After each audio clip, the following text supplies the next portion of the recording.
इनके हर शब्द में चाल है, इनसे बच के रहना।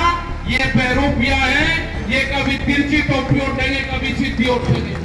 बीजेपी का चाचा जान आ चुका है उत्तर प्रदेश में, ओवैसी नाम का इनका चाचा जान है, बीजेपी का चाचा जान, और आ चुका है उत्तर प्रदेश में। सब ए और बी टीम है, इनकी चाल समझने की जरूरत है आपको। और आपने देख भी लिया होगा, ये षड्यंत्र रचेंगे, ये चुनाव के टाइम पे भी षड्यंत्र रचेंगे। आपने जिला पंचायत में देखा, हमने कहा कि जब तक आप कानून वापसी नहीं लोगे, हम अंतिम दम तक हम इस आंदोलन को छोड़कर जाने वाले नहीं हैं। या तो शांतिपूर्ण तरीके से 10 महीने हो गए दिल्ली के दरवाजे खोल के बातचीत की शुरुआत कर लो, नहीं तो दिल्ली के दरवाजे तोड़ने भी जानते हैं। आने वाले टाइम पे भी यही होगा। इस तरह की सरकारें देश में नहीं रहनी चाहिए जो दंगा परस्त हो। ये आंदोलन इसको बचा सकता है, ये आंदोलन पूरे देश भर में है।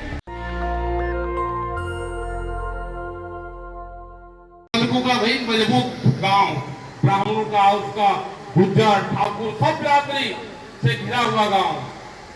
तो मैं कहा भाई चलते हैं वहां पे।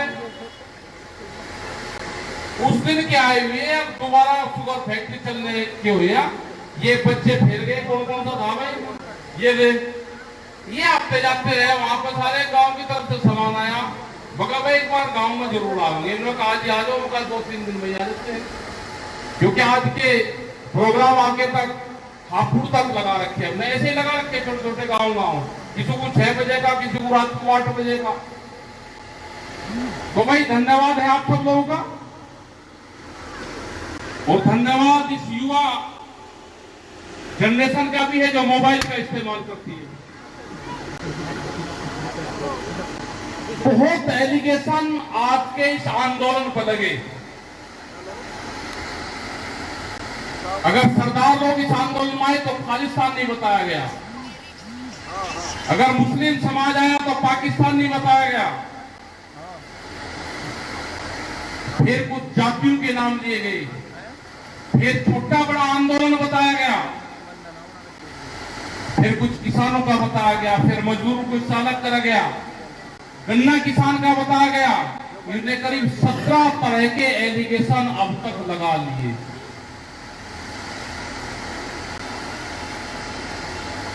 हमने कहा कि जब तक आप कानून वापसी नहीं लोगे, हम अंतिम दम तक हम इस आंदोलन को छोड़कर जाने वाले नहीं हैं। हम रोज 1000 लोगों से गालियां दिलवाते हैं, अपने फोन पूरे सोशल मीडिया पे डाल के, और पूरे देश में रिप्लाई भेजते हैं उसको, इनको गालियां दो, इनको कहो।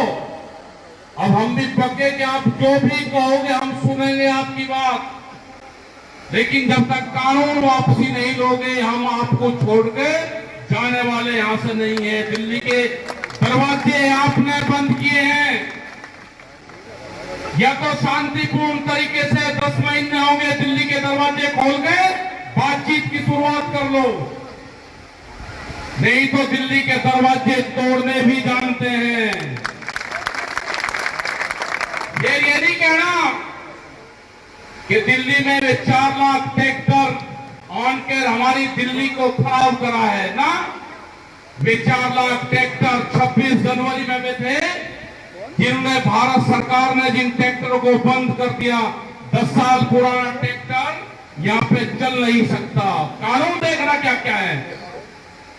अब आप जो ट्रैक्टर चला रहे हो, अगर वो 10 साल पुराना पंपिंग सेट ट्रैक्टर, डीजल से चलने वाला कोई भी वाहन होगा, वो नहीं चल सकता, वो इलीगल है।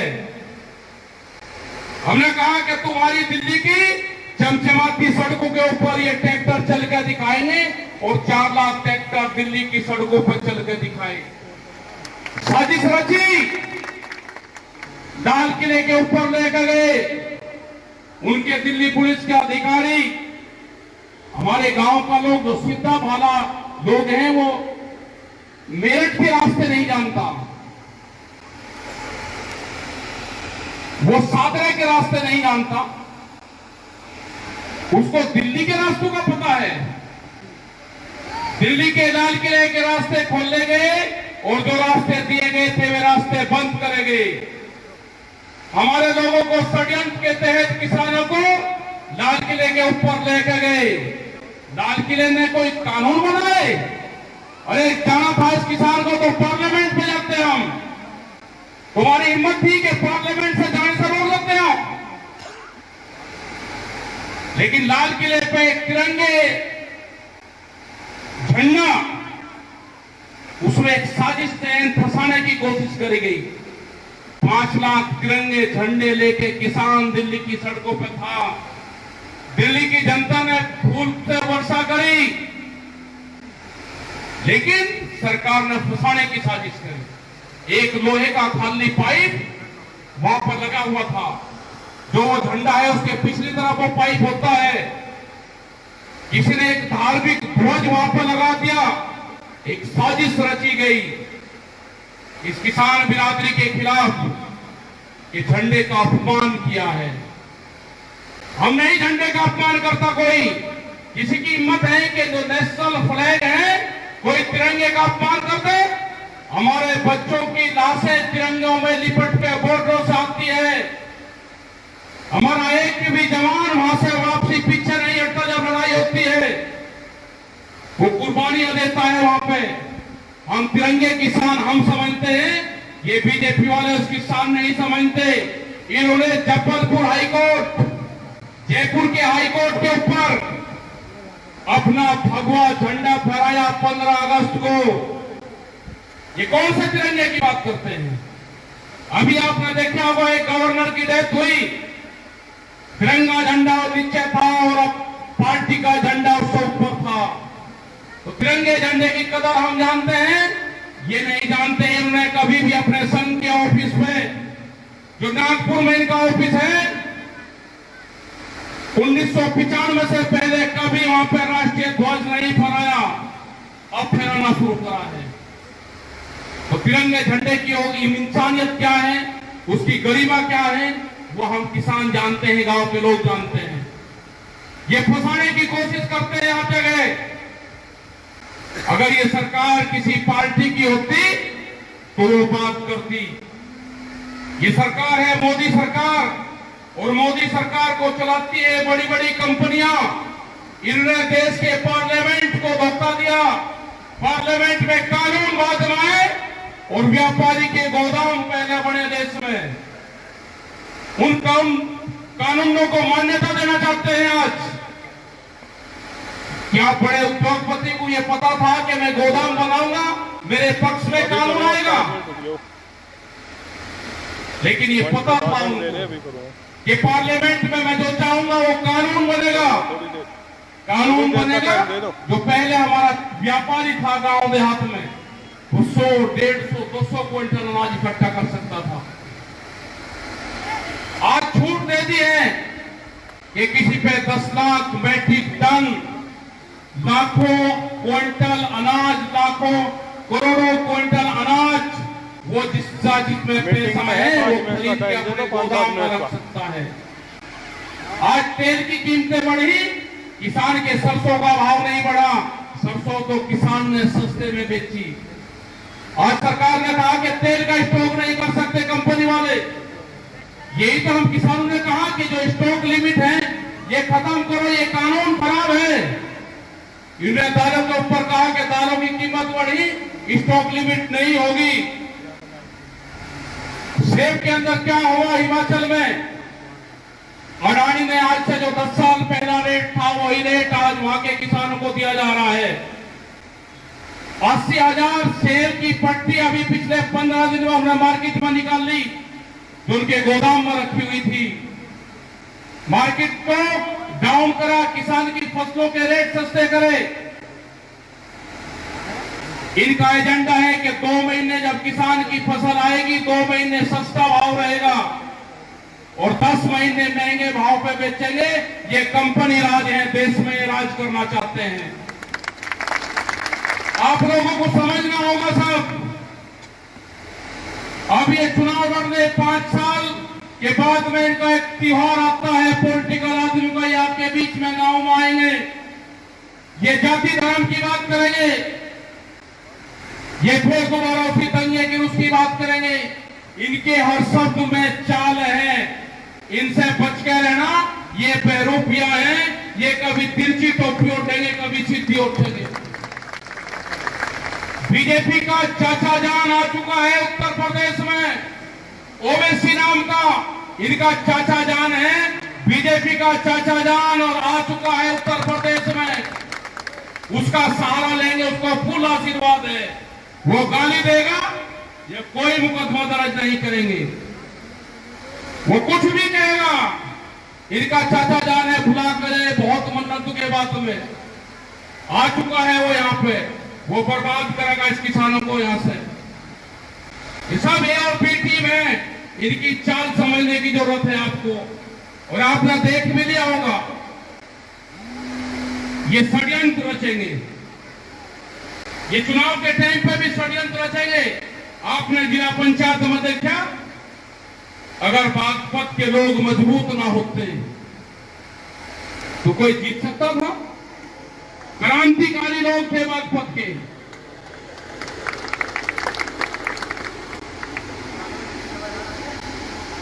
जिसने वोट नहीं दी उनको, उसके घर पे जेसीबी उसके घर पे खड़ी कर दी। आने वाले टाइम पे भी यही होगा। इस तरह की सरकारें देश में नहीं रहनी चाहिए जो दंगा परस्त हो। ये आंदोलन इसको बचा सकता है। ये आंदोलन पूरे देश भर में है। हम अगर कर्नाटक गए, हम तमिलनाडु गए, महाराष्ट्र गए, हम उत्तराखंड से लगा के पहाड़ों के हर स्टेट में गए, इस आंदोलन का करंट है। संयुक्त मोर्चे पे पूरे देश के जवानों ने, नौजवान ने, पूरे देश के किसान और मजदूर ने, महिलाओं ने, यहाँ के दुकानदार ने, सबने विश्वास करा है। खास करके बीजेपी के लोग, कुछ लोग बोलते हैं, कुछ नहीं बोलते हैं, कुछ पर्दे के पीछे से सपोर्ट करते हैं, कुछ कंबल भिजवाते हैं, वहां पे नाम नहीं बताया उन्होंने। आज भी आलू और भिजवाने का काम करते हैं मोर्चों के ऊपर। उन्होंने कहा कि अगर पता चल गया तो पर्चे दर्ज होंगे, पार्टी से तो बाहर जाएंगे, पर्चे दर्ज होंगे। सब लोग इस आंदोलन के साथ में हैं। मैं धन्यवाद देना चाहता हूं यहाँ की पूरी जनता को, यहाँ के सभी समाज के लोगों को, जो हमारे महाराष्ट्र से लोग आए, इनको धन्यवाद देना चाहते हैं। और समस्त देश के किसान नौजवानों को, और उन नौजवानों को एक क्रांति की जरूरत है। देश में जो भी नौजवान बच्चा मोबाइल चलाना जानता है, उसको इस आंदोलन की सपोर्ट की जरूरत है। आज वो अपने गांव की, अपने फसलों की, अपनी समस्याएं वो इसके माध्यम से प्रचार करें। ये देश बिक चुका है। आंध्र प्रदेश में विशाखापट्टनम, वहां का एक स्टील प्लांट है, विशाखापट्टनम स्टील प्लांट के नाम से एक बड़ी संस्थाएं हैं जो बहुत फायदेमंद है सरकार की। 6 गांव के लोगों ने वहां पे 22,500 एकड़ जमीन, करीब 1.5 लाख बीघे के आसपास में जमीन बैठती थी, वो जमीन फ्री में दी फैक्ट्री के लिए। उस पर आंदोलन हुआ, 32 किसान उसमें शहीद हुए वहां के। आज उसकी कीमत है 3.5 से 4 लाख करोड़ रुपया। उसको बेचा जा रहा है अडानी को 11 लाख करोड़ से शुरू होगी, 11,000 करोड़ से, और 14,000 करोड़ रुपए में वो बिक जाएगी। उसकी नीलामी शुरू होगी है। जैसे कोई प्रॉपर्टी 4 लाख की हो, उसको 14,000 में बेच दिया हो। ऐसे ही एक कंपनी थी काल्टेक्स, जो आज भारत पेट्रोलियम है, उसको बेचा जा रहा है। एक अमेरिकन कंपनी थी और 1965 में जब युद्ध हुआ तो इसी कंपनी ने भारत को तेल देने से मना किया था।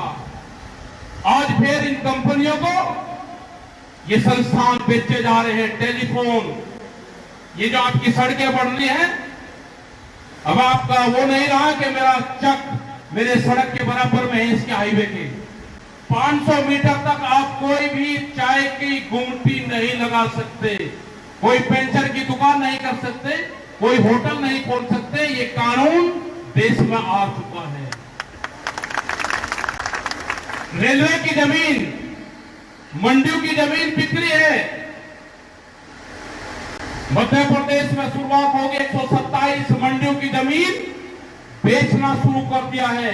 तो ये मंडियां भी बिकेगी, ये देश पूरा बिकेगा, जो प्रॉपर्टी होगी वो बिकेगी। ये सरकार इस तरह की है,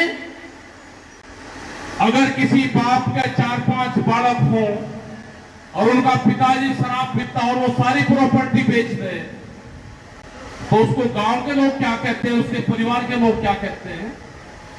तो ये वही है प्रधानमंत्री। इसको जो कुछ बाप दादा दे के गए थे, जो पहली सरकार दे के गई थी, ये बेच रहा है उसको। इसको रोकने का काम ये जनता कर सकती है। जनता, अगर आप नहीं करोगे पूरे देश को बेचेगा और अपना झोला उठाकर फिर कहीं चला जाएगा। सब बेच दिया, मंडी, रेलवे, एयरपोर्ट, बंदरगाह, नदियां, कुछ नहीं छोटा, सब लाइन पर लगा हुआ है। किसानों की जमीन कॉन्ट्रैक्ट फार्मिंग, कोई किसान ऐसा है कि कह रहे जी कॉन्ट्रैक्ट फार्मिंग क्या होती है? ये कह रहे कि कर्जा ले लो, किसी पे 5 लाख है तो आपका गोल्डन कार्ड बन गया, 5 लाख दिए ने गोल्डन कार्ड बन गया। कौन सी स्कीम है? 10 लाख का ले लो जी कर्जा। बड़ी कंपनियां बैंक को फाइनेंस कर रही है। फिर सुन लेना ध्यान से, जितना भी किसान का केसीसी है, किसान क्रेडिट कार्ड है, बड़ी बड़ी कंपनियां आके जितना भी आपके कर्जा है वो कंपनी बैंक को पैसा देगी और आपसे गुंडागर्दी के दम पे, कानून की ताकत पे आपसे जमीन छीनने का काम होगा। जब आपके घर पे गुंडा तत्व लोग आएंगे, पुलिस के साथ जमाएंगे, वे कहेंगे आपकी जमीन की नीलामी होगी या आप हमको पैसा दे दो। पैसा आपके पास में होगा नहीं, तो ये कहेंगे कि आप अपनी जमीन दे दो, जितने का किसान क्रेडिट कार्ड है उतने की हमको आप जमीन दे दो, तो उसके माध्यम से आपकी जमीन ले जाएगी। ये प्लान बन रहा है। हमारी लड़ाई भाव की है। किसान क्रेडिट कार्ड किसान का मौत का कार्ड है। लड़ाई भाव की है। ये गन्ने की बेल्ट है, ये धान और गेहूं की बेल्ट है।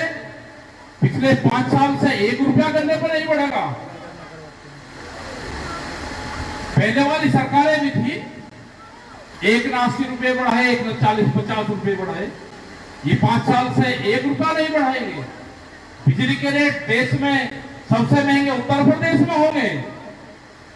एमएसपी की खरीद नहीं होगी आपकी आप कोई, क्योंकि बड़ा व्यापारी और नेता और अधिकारी मिल चुके हैं। गेहूं और धान पे 800 से 500 रुपए 600 रुपए की सस्ते में फसल खरीदते हैं और एमएसपी में बेचते हैं। तो ये आंदोलन आपको करने पड़ेंगे। अपने गांव में कमेटियां बनानी पड़ेगी। जब जब भी आपकी जरूरत हो आपको आना पड़ेगा। यह आंदोलन जब तक जारी रहेगा जब तक ये 3 काले कानून वापसी नहीं होंगे, एमएसपी पे गारंटी कानून नहीं बनेगा। यह आंदोलन जब तक जारी रहेगा। एक पॉलिसी दूध की भी आ रही है, बिजली की आ रही है। कॉमर्शियल कनेक्शन लेने पड़ेंगे सबको अगर किसी के पास में 2 पशु होंगे। अगर एक भैंस है, अगर भैंस ब्यागी तो 2 पशु होंगे, या तो कटड़ू मरेगा या कॉमर्शियल कनेक्शन लेना पड़ेगा। दूध आप डब्बू में नहीं बेच सकते। डब्बे का दूध खरीदना भी प्रतिबंध है और बेचना भी कानूनी अपराध आएगा। बाहर की कंपनियां आ रही है दूध में, आप सिर्फ अगर दूध बेचना है तो कंपनी को ही आप अपना दूध बेच सकते हो। ये कानून आ रहा है तो कौन किसान बच जाएगा? बहुत कानून आ रहे, सीड बिल, बीज कानून, बाजरे का तो बीज आपने भी 800 रुपए किलो का बोया होगा। ये कानून आ रहा है, अब सीड बिल आ रहा है, आप कंपनी से ही बीज खरीद के बो सकते हो। अगर आपने बगैर कंपनी का बीज बोया तो वो इलीगल होगा। कोई भी कंपनी उस पर क्लेम करेगी, सीड की पुलिस बनेगी, बीज के थाने खुलेंगे, आपके खिलाफ मुकदमे दर्ज होंगे और उसमें सजा और जुर्माना दोनों हैं। क्या आप सोच सकते थे कि बिजली के भी थाने खुलेंगे?